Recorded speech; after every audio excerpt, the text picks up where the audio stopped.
Hey guys, Julie here, welcome to my channel. In today's video, I'm going to be doing a pumpkin topiary for my front porch. I am taking part in the DIY Mommy's DIY and Decor Challenge, and this is the fall edition. If you guys enjoy home decor, DIY, and organizing videos, and you like to do it on a budget, make sure you hit the subscribe button below so that you don't miss any of my future videos. And don't forget to check out the playlist that I will have linked below so you can go see all the other inspiration for the Fall DIY and Decor Challenge.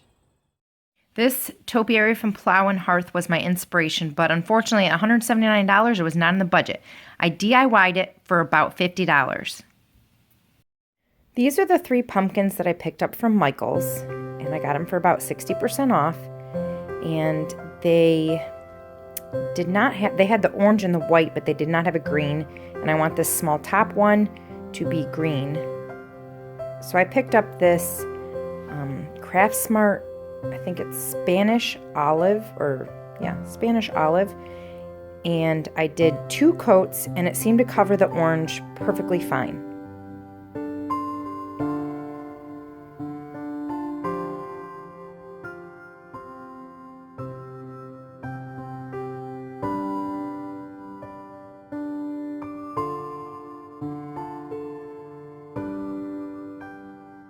Now, in order to give the pumpkins a little bit more of a rustic, natural look, I took a little bit of brown craft paint, painted in between all the seams, and then just wiped it off with a paper towel so it wasn't a dark contrast, but it was more of a blended look.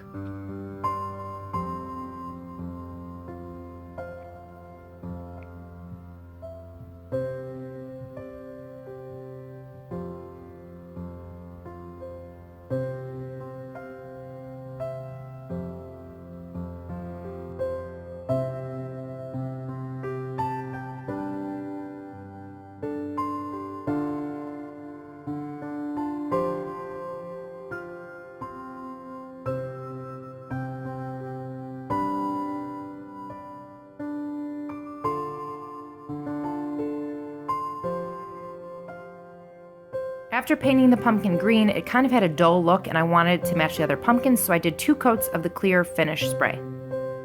I found this plastic planter. It was the perfect size. It was 12 inches in diameter, but it was black. It was only $9 or something like that from Amazon. I will link it below for you. I used this cashew chalk paint, and I just gave 1 quick coat of paint to give it a lighter look. But if you want it to be solid, you can do 2 coats. This is what it looked like after 1 solid coat. I liked the fact that you could see the black through it. I wanted it to look weathered and worn. But again, you can color it, paint it solid if you like. This is real life crafting. I cut the stem off of this pumpkin, and my daughter saw me doing it and was like, "Mom, why didn't you just cut the bottom of the other pumpkin?" So that's what I decided to do. I just used a steak knife, but you could use any kind of crafting knife. Just be very, very careful because I was cutting towards my hand, which I don't think you're supposed to do. So just be careful when you're cutting into the bottom of your pumpkin.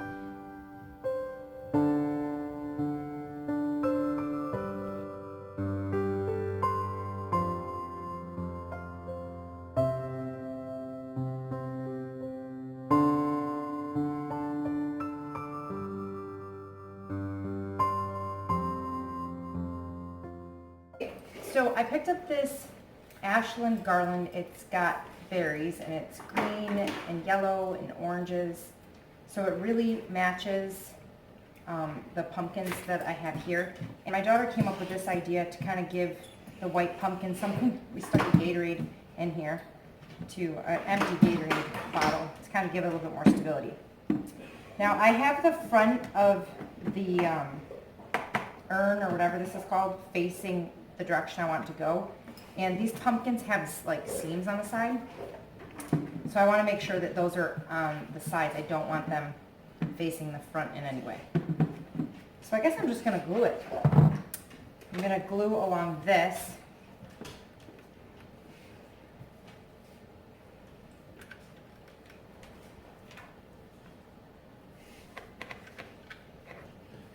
And my plan was that I didn't want this to be actually too permanent because I probably won't be able to store it assembled.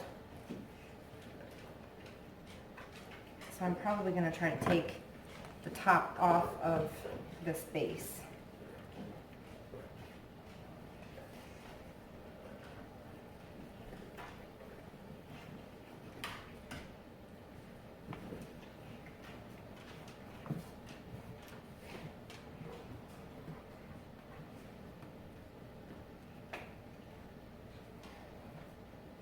I think that looks pretty good. And then I'm going to do the white pumpkin. So I'm going to do the glue on the bottom of the white pumpkin. And I'm going to do it in the spot that is slightly raised because that's the part that will be touching the orange pumpkin.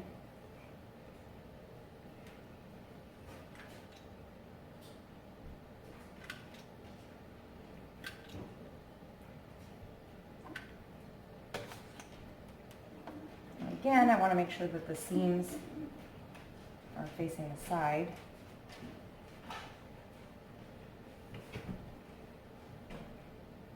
And that it's centered on the orange pumpkin.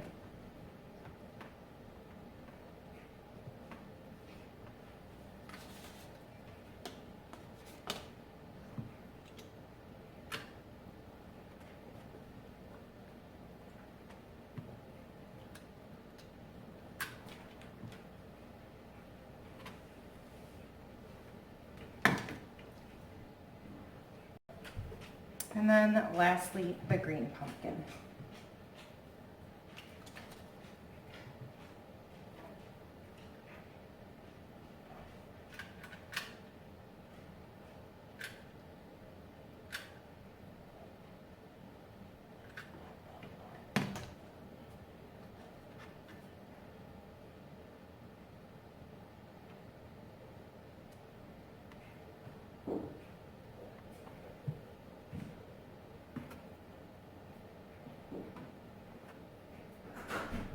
Yeah, now we will do the garland.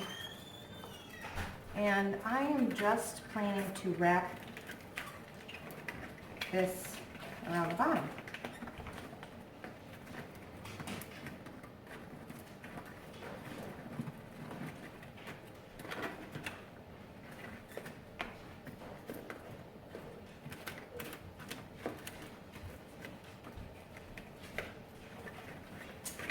Like so.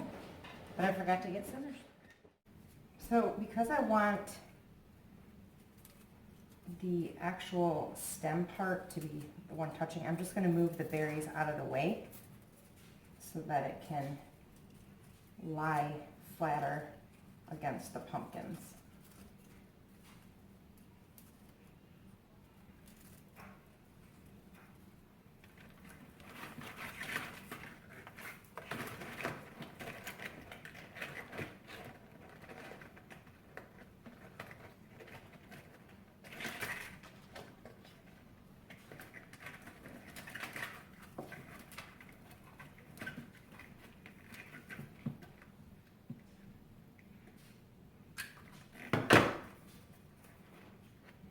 And I'm just going to do a section at a time so that it sticks.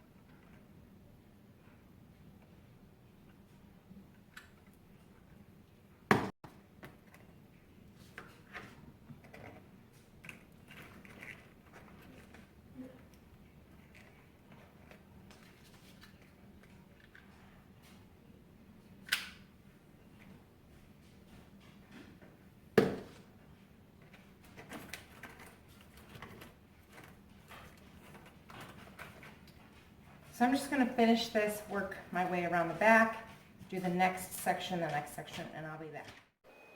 Now that the topiary is all assembled, I am ready to go put it on my front porch and see how it looks. Now, on the second 2 rows of the garland, I actually just attached it in the back. I didn't end up doing it all the way around, and it held okay, so. You probably could have done that on the bottom too, but oh well. So let's go see how it looks. Here is the finished product on my porch. I am loving this DIY. It's probably one of my favorites because I saved so much money doing it myself. What do you guys think? Tell me down in the comments below. Do you guys like to DIY to save money? Also, check out these other videos if you want some more fall inspiration. And I really appreciate you guys watching. I will see you guys in the next video. Bye.